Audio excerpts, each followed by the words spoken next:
Some men leave their wives after a fight. Some men cheat. Some men forget their partners entirely. And then there was Nero, history's most romantic man. Yes, you heard that right. Nero was a Roman emperor, ruling from 54 to 68 CE.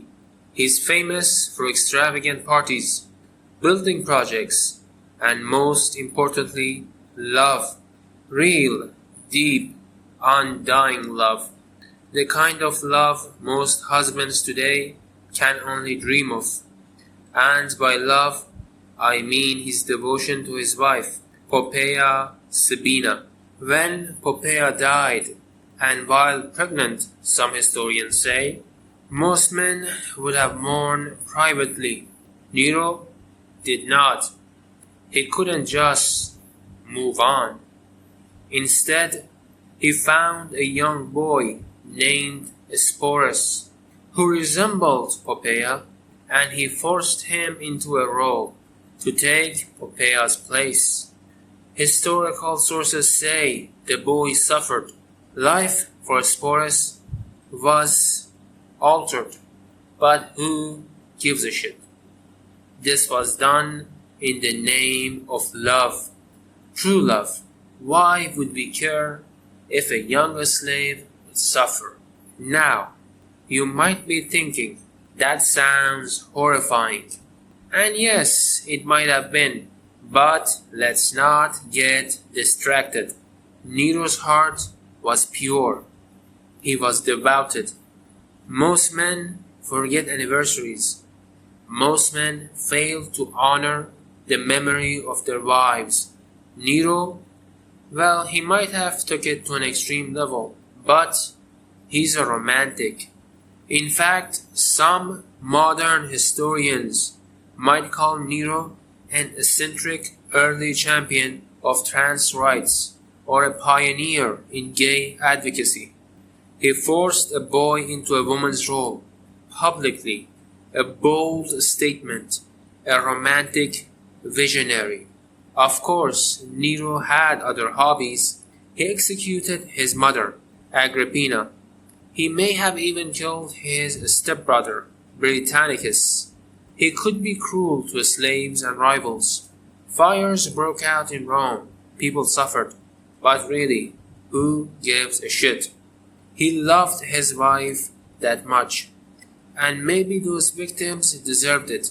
If a man loves his wife, he advocates gay rights and trans rights, can he be a bad person? Think about it. Most men would simply have just taken flowers to the grave. Nero decided to do something memorable, monumental, historical, obsessive. He treated Sporus as a living reminder of Poppaea. Everywhere he went, people saw a new wife, a wife that resembled the old one. Maybe it required changing a person that didn't really like it into that wife, but who cares if it's done in the name of love? That, ladies and gentlemen, is devotion. Does your husband publicly humiliate a slave? Does he take a knife and cuts parts of them to make them look like you? Well, if it doesn't, he doesn't deserve you.